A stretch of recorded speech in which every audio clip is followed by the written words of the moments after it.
मम्मा, कोमल aunty के घर पर आज बहुत मजा आया। मुझे फिर से जाना है कल। मानो बस, तुमने इन छुट्टियों में बहुत घूम लिया। अब तुम्हारा कहीं पर भी आना जाना बंद, क्योंकि कल से तुम्हारी गर्मियों की छुट्टियां खत्म हो गई हैं और तुम्हें कल स्कूल जाना है। अच्छा, तुमने अपना सारा होमवर्क तो किया हुआ है ना? हाँ हाँ मम्मा, मैंने अपना सारा होमवर्क छुट्टियों के शुरू के दिनों में ही खत्म कर लिया था। अब बस कल जाकर मैं अपना होमवर्क टीचर को दिखाऊंगा। अच्छा ठीक है, अब बस जल्दी से सो जाओ। जल्दी सोगी तभी तो कल सुबह जल्दी आँख खुलेगी ना। फिर मीनू चिड़िया और मानो चिड़ा आराम से सो जाते हैं। दूसरी ही ओर राजू कौवा अपनी किताबें लेकर बैठा था और काफी ही ज्यादा परेशान था। क्या बात है राजू, सोने का इरादा नहीं है आज? मम्मा, मैं तो गर्मियों की छुट्टियों में इतना मगन हो गया था कि मुझे याद ही नहीं रहा कि मुझे इतना सारा होमवर्क भी करना था। अब कल मुझे टीचर से बहुत मार पड़ेगी। बस इतनी सी बात। राजू, तुम परेशान क्यों होते हो? हम दोनों अभी मिलकर तुम्हारा सारा होमवर्क कर देते हैं। होमवर्क बहुत ज़्यादा है मम्मा, हम दोनों अगर मिलकर भी करेंगे तो भी पूरा नहीं होगा। आप कल मुझे किसी तरह मार से बचा लो। अच्छा अच्छा मेरे बेटे, तुम परेशान मत हो, मैं कुछ सोचती हूँ।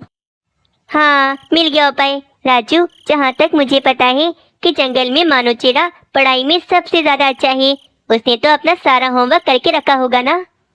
हाँ मम्मा, उसने मुझे बताया था कि उसने अपना सारा होमवर्क छुट्टियों के शुरू में ही खत्म कर लिया था। वाह, तो क्यों ना राजू, मैं उसकी नोटबुक तुम्हारी खाली नोटबुक से बदल दूं। वाह मेरी मम्मा, उपाय तो बहुत बढ़िया है। अगर आप ऐसा कर सकती हो तो मेरे मजे ही मजे हैं। रानी कौवी अपने उपाय के मुताबिक राजू कौवे की खाली नोटबुक लेकर मीनू चिड़िया के घर पर जाती है और चुपके से घर में आकर मानो चिड़े की नोटबुक उसके बैग से निकाल लेती है और राजू कौवे की खाली नोटबुक उसके बैग में डाल लेती है। अब जब टीचर कल मानो चिड़े की ये खाली नोटबुक देखेंगी तो इसकी बहुत पिटाई लगाएंगी और मुझे तो बहुत मजा आएगा। मम्मा, मैं स्कूल जा रहा हूँ, मुझे देर हो रही है। हाँ मानो जाओ, पर लंच जरूर कर लेना। फिर मानो चिड़ा स्कूल जाने के लिए निकलता है। दोस्तों, क्या आप सबने इस कहानी को अभी तक लाइक नहीं किया तो जल्दी से कर लें, क्योंकि ये कहानी आगे और भी इंटरेस्टिंग होने वाली है। बुलबुल टीचर भी आ गई थी और क्लास में काफ़ी सारे बच्चे भी आ गए थे। तो बच्चों, आप सबकी ये गर्मियों की छुट्टी कैसी गुजरी? मजा आया ना आप सबको? जी टीचर जी, मुझे तो बहुत मज़ा आया, क्योंकि मेरे बाबा ने इन छुट्टियों में मुझे बहुत घुमाया। छुट्टियां खत्म हो गई हैं बच्चों। अब बस आप सबको मन लगाकर पढ़ाई करनी है, क्योंकि एग्जाम भी अब बहुत ज़्यादा करीब हैं। अच्छा चलो, आप सबको जो मैंने छुट्टियों में होमवर्क दिया था लाकर मुझे जल्दी से दिखाओ, जरा देखूं तो मैं कि किस किस ने होमवर्क किया है। फिर एक एक पक्षी आकर अपना अपना होमवर्क बुलबुल टीचर को दिखा रहा था। अरे वाह राजू कवि, तुमने तो इस बार कमाल ही कर दिया, अपना पूरा होमवर्क किया है। और तो और ये तुम्हारी लिखाई भी कितनी ज़्यादा साफ हो गई है। हाँ टीचर, मैं अब बहुत ज़्यादा पढ़ने लगा हूँ। रात देर देर तक पढ़ता हूँ ताकि मैं इस बार एग्जाम में बहुत अच्छे नंबर लेकर आऊँ। अगला नंबर मानो चिड़े का था। मानो चिड़ा अपनी खाली नोटबुक लाकर बुलबुल टीचर को दिखाता है। अरे ये क्या मनोचिड़े, तुम्हारा होमवर्क कहाँ है? तुम मुझे ये खाली नोटबुक क्यों दे रहे हो? क्या? पर बुलबुल टीचर, मैंने तो अपना सारा होमवर्क कर लिया था, आप ठीक से देखें। ये नोटबुक पूरी खाली है, इसमें जरा सा भी होमवर्क नहीं है। तुम तो पढ़ने में बहुत अच्छे थे ना, तो क्या हो गया तुम्हें अब? और ऊपर से बोल रहे हो कि मैं झूठ बोल रही हूँ तुमसे।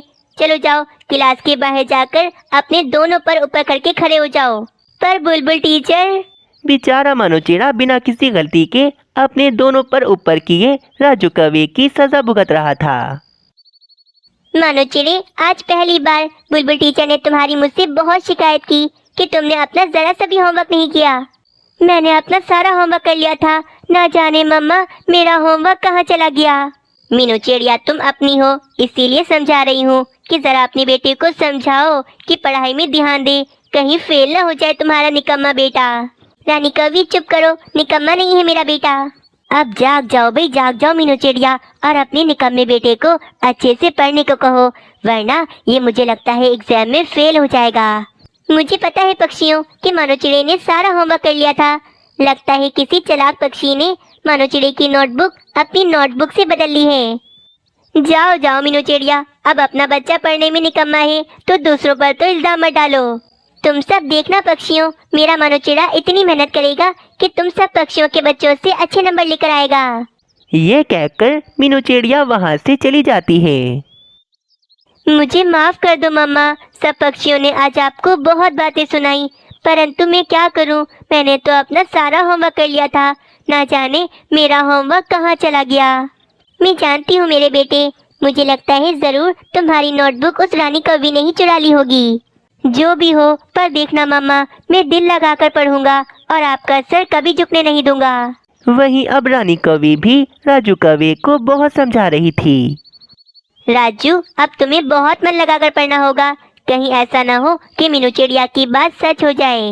और हाँ, इस बार मैं तुम्हारी कोई मदद नहीं कर सकती, इसीलिए पढ़ाई तो तुम्हें दिल लगाकर करनी होगी इस बार। बस कुछ ही दिन बाद एग्जाम करीब आ रहे थे, इसीलिए सारे बच्चे पढ़ाई में लग गए थे। पर राजू कौवा रोज की तरह आज भी अपने मुंह पर नोटबुक रखकर सो रहा था।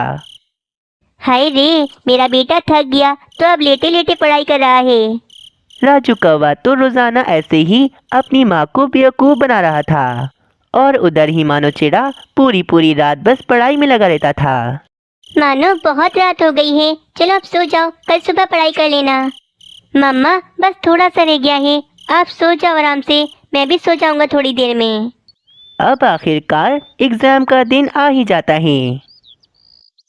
क्या लिखूं, मेरे तो कुछ समझ में नहीं आ रहा। एक काम करता हूँ, गाने लिख देता हूँ, क्या पता पास हो जाऊं।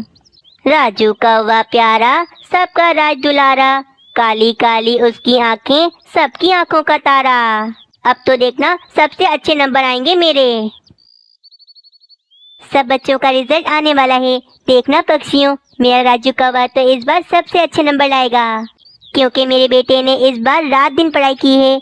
इस मीनू चिड़िया का बेटा तो देखना फेल आएगा, फेल। वो तो वक्त आने पर पता चलेगा। आज सारे बच्चों के माता पिता को स्कूल में बुलाते हैं, क्योंकि आज बच्चों का रिजल्ट आया था। सबसे पहला रिजल्ट है मानो चिड़े का। मानो चिड़े, ये तुमने क्या कर दिया, तुम तो इस बार फेल हो गए हो। ऐसा मैं कह नहीं सकती, इसीलिए मानो चिड़े तुम फर्स्ट आए हो। ये सुनकर मीनू चिड़िया और मानो चिड़ा खुशी से झूम रहे थे। इस तरह बुलबुल बाकी और बच्चों के भी रिजल्ट बताती है। सब बच्चे काफ़ी अच्छे नंबर से पास हो गए थे। बस अब सिर्फ एक ही रिजल्ट बचा था। ये रिजल्ट राजू कौवे का है। राजू कौवे, ये तुमने क्या किया, तुम तो फेल हो गए।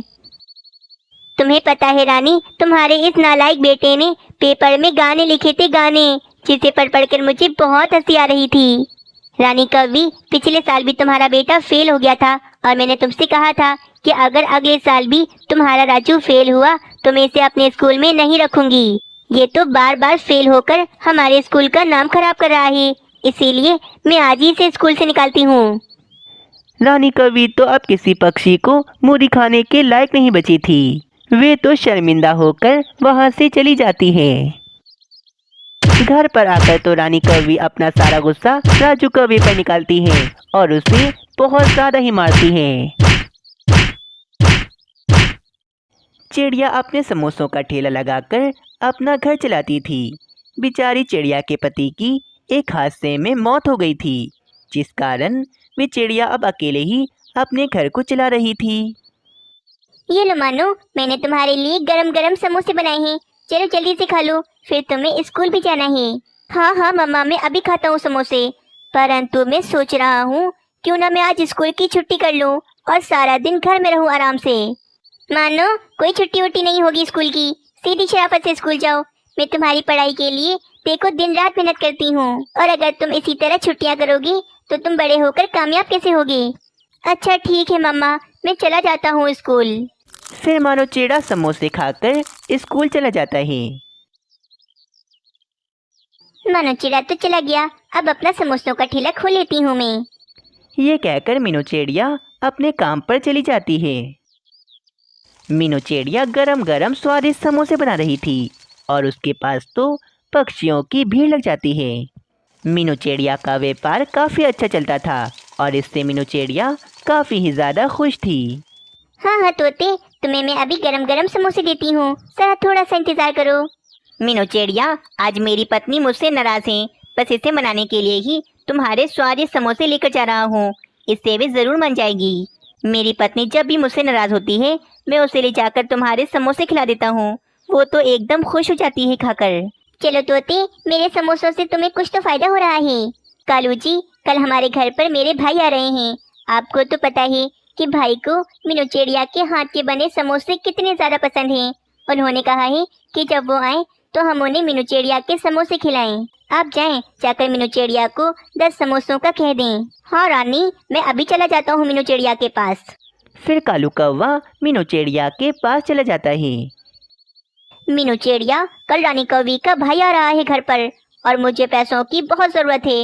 दूसरे जंगल में मेरी बहन सोनी कौवी रहती है। उसकी तबीयत अचानक बहुत ज़्यादा ख़राब हो गई है। मुझे सोनी कौवी के इलाज के लिए कुछ पैसे चाहिए भाई से, और वो पैसे मुझे रानी कौवी का भाई दे सकता है। मीनू चिड़िया, भाई को तुम्हारे बनाए हुए समोसे बहुत पसंद हैं, इसीलिए 10 समोसों का कहने आया हूँ मैं तुम्हें। कल तुम बिल्कुल समय पर मेरे घर पर लाकर गर्मा गर्म 10 समोसे दे जाना। अच्छा ठीक है कालू कौवी, मैं कल तुम्हें 10 समोसे दे जाऊंगी। याद रहे मीनू चिड़िया, देर ना हो। अगर रानी कौवी के भाई का मूड खराब हो गया तो सारी गड़बड़ हो जाएगी और मुझे पैसे भी नहीं मिलेंगे। नहीं नहीं, ऐसा कुछ नहीं होगा कालू कौवी, मैं कल समय पर तुम्हें समोसे दे जाऊंगी। चलो ठीक है मीनू चिड़िया, अब मैं चलता हूँ। फिर कालू कौवा मीनू चिड़िया को पैसे देकर वहाँ से चला जाता है। बस कल सुबह होते ही कालू कौवी के लिए 10 समोसे बना दूंगी और समय से ही कालू कौवे को दे आऊंगी। रात हो जाती है। मीनू चिड़िया सारे समोसे बेचकर अपने घर पर चली जाती है। आज तो काफ़ी ज़्यादा थक गई, परंतु आज तो मुनाफा भी काफ़ी ज़्यादा हुआ है मुझे, और कल की भी तैयारियां हो गई। आलू तो पड़े हैं, बस कल सुबह जल्दी उठकर कालू कौवे के लिए 10 समोसे बना दूंगी। मम्मा, आप कितनी मेहनत करती हो, अब आराम से सो जाओ, देखो रात भी कितनी हो गई है। हाँ मानो ये तो है, परंतु काम भी तो ज़रूरी है ना। अब तो मेरा सारा काम हो गया, चलो अब तुम भी सो जाओ और मैं भी सो जाती हूँ। फिर वे माँ बेटा आराम से सो जाते हैं। आधी रात होते ही जंगल में तेज हवाएं चलने लगती हैं और अचानक जंगल में तेज बारिशें शुरू हो जाती हैं। मीनू चिड़िया के घर की छत थोड़ी सी टूटी हुई थी, जिस कारण बारिश का पानी उसके घर में आ रहा था और सीधा आकर आलू की बोरी पर गिर रहा था। मीनू चिड़िया तो बेखबर सो रही थी, उसे तो इस बात का पता ही नहीं था। अगली सुबह हो जाती है, परंतु बारिश तो रात की तरह तेज हो रही थी। अरे वाह, आज तो काफ़ी ज़्यादा तेज़ बारिश हो रही है और इस बारिश की वजह से पक्षी मेरे बहुत सारे समोसे खाएंगे और आज मुझे काफ़ी ज़्यादा कमाई होने वाली है। हाँ मम्मा, ये बारिश तो हो रही है, परंतु बारिश की सुगंध की जगह ये गंदी सी बू कहाँ से आ रही है। हाँ मानो, मैं भी यही सोच रही हूँ, ये गंदी बदबू कहाँ से आ रही है। तभी मानो चिड़े की नज़र आलू की बोरी पर पड़ती है। वे सारे आलू तो पानी में भीगने की वजह से अब पूरी तरह से सड़ चुके थे और उन सड़े हुए आलूओं में से काफ़ी ही बुरी बू आ रही थी। मम्मा वो देखो, लगता है ये गंदी बदबू उस आलू की बोरी में से आ रही है। मीनू चिड़िया और मानो चिड़ा फौरन से आलू की बोरी के पास आते हैं। हाय रे, ये क्या हो गया, ये पानी कहाँ से आ रहा है, इसकी वजह से तो सारे आलू खराब हो गए। हाँ मम्मा, हमारी छत के अंदर सुराख है, जिस कारण बारिश का पानी घर के अंदर आ रहा है। अब मैं क्या करूँगी बेटा, मेरे पास तो बस यही आलू थे, अब मैं कालू कौवे को क्या जवाब दूंगी। मम्मा, ये आलू खराब हो गए तो क्या हो गया, हम जाकर दूसरे आलू खरीद लेते हैं। बेटा, इस तेज बारिश में हमें आलू कहाँ से मिलेंगे, बारिश की वजह से सभी पक्षियों ने अपनी सब्जियों की दुकान बंद करी होगी। मैं अब क्या करूँगी, मुझे तो अभी थोड़ी देर में कालू कौवे को 10 समोसे देने हैं, वरना तो कालू कौवा बहुत गुस्सा करेगा मुझ पर। कालू कौवा तो मुझे पैसे भी दे चुका है, परंतु आलू ही नहीं होंगे तो समोसे कैसे बनाऊंगी। हाय रे, ये कैसा संकट आ गया मुझ पर। मम्मा, आप बाहर जाकर देखो तो, क्या पता कोई दुकान खुली हो सब्जियों की। हाँ मानो, तुम ठीक कहते हो, मैं अभी जाकर देखती हूँ। मीनू चिड़िया तेज बारिश में आलू ढूंढने निकल जाती है और पूरे जंगल में घूम रही थी, परंतु इसे तो कोई भी सब्जियों की दुकान खुली हुई नहीं मिलती। मीनू चिड़िया बुलबुल की दुकान पर आती है, परंतु बुलबुल ने भी आज अपनी दुकान बंद की हुई थी। ये क्या, बुलबुल बहन ने भी दुकान बंद की हुई है। एक काम करती हूँ, बुलबुल बहन के घर पर जाती हूँ, इनके घर से तो मुझे ज़रूर आलू मिल जाएंगे। ये कहकर मीनू चिड़िया फौरन बुलबुल के घर पर जाती है। अरे मीनू चिड़िया, क्या बात है, इतनी तेज बारिश में मेरे घर पर कैसे आना हुआ? बुलबुल बहन, मुझे आलूओं की बहुत ज़रूरत है, तो मुझे बस एक बोरी आलू दे दो। हाँ, मैं दे देती तुम्हें आलू, परंतु मीनू चिड़िया, इस बारिश की वजह से मैंने अपनी सारी सब्जियां ले जाकर दूसरे जंगल में अपनी माँ के पास रखवा दी हैं। ओहो, अब क्या करूँगी मैं? चलो ठीक है बुलबुल बहन, अब मैं चलती हूँ। मीनू चिड़िया काफ़ी परेशान होकर वहाँ से भी चली जाती है। मीनू चिड़िया तो कालू कौवे का सोच सोच कर काफ़ी ही ज़्यादा परेशान हो रही थी। अब क्या करूँ, कहाँ से लाऊं आलू? हाँ, एक काम करती हूँ, उल्लू सेठ के घर पर जाती हूँ और उनसे कहती हूँ कि वे अपने खेत से आलू निकाल कर मुझे दे दें। ये कहकर मीनू चिड़िया उल्लू सेठ के घर पर आती है, परंतु उल्लू सेठ के घर पर तो ताला लगा था। ये क्या, उल्लू सेठ को भी आज कहीं जाना था? अब क्या करूँ? अब तो मेरे पास कोई भी रास्ता नहीं। लगता है कालू कौवे को मुझे सब बता देना चाहिए। वहीं दूसरी तरफ रानी कौवी का भाई भी कालू कौवे के घर पर आ जाता है। रानी, मीनू चिड़िया ने 10 समोसे भिजवा दिए हैं ना? अरे कहाँ कालू जी, कब से उसी का तो इंतजार कर रही हूँ, परंतु अभी तक वे समोसे लेकर नहीं आई। क्या, मीनू चिड़िया अभी तक नहीं आई? मैंने उसे कहा भी था कि समय पर समोसे लेकर आ जाए। अब क्या करें, भाई को तो भूख लगी होगी। एक काम करें, आप जाकर भाई से बातें करें, मैं यहाँ मीनू चिड़िया का इंतजार करती हूँ। अब कुछ नहीं हो सकता, रानी कौवी का भाई आ गया होगा। मैं जाकर कालू कौवे के पैसे उसे वापस कर देती हूँ और जो सच है मैं उसे बता देती हूँ। मीनू चिड़िया उदास होकर कालू कौवे के पास जा रही थी कि इससे टैक्सी में आता हुआ तोता मिलता है। क्या बात है मीनू चिड़िया, इतनी ज्यादा उदास क्यों लग रही हो तुम? अब भला बारिश में भी कोई उदास होता है क्या? मीनू चिड़िया तोते को सारी बात बताती है। अरे तुम बिल्कुल परेशान मत हो, मेरी टैक्सी में ये जो बोरियां हैं इन सब में आलू हैं, तुम ये आलू ले लो और जाकर कालू कौवे के लिए समोसे बना लो। पर तोते, ये आलू तो तुम्हारे हैं ना? मीनू चिड़िया, ये आलू मुझे दूसरे जंगल में बहुत सस्ते मिल रहे थे, इसीलिए मैंने बहुत सारे आलू खरीद लिए। तुम इसमें से एक बोरी आलू ले लो, तुम्हें तो वैसे भी बहुत ज़रूरत है अभी आलू की। अरे वाह, तुम्हारा बहुत शुक्रिया तोते, तुमने तो मेरी सारी मुश्किल हल कर दी। बस फिर मीनू चिड़िया घर पर आकर आलू के समोसे बनाना शुरू कर देती है और आहिस्ता आहिस्ता करके मीनू चिड़िया आलू के पूरे 10 समोसे बना देती है। शुक्र है सारे समोसे बन गए, परंतु काफी ज्यादा देर हो गई।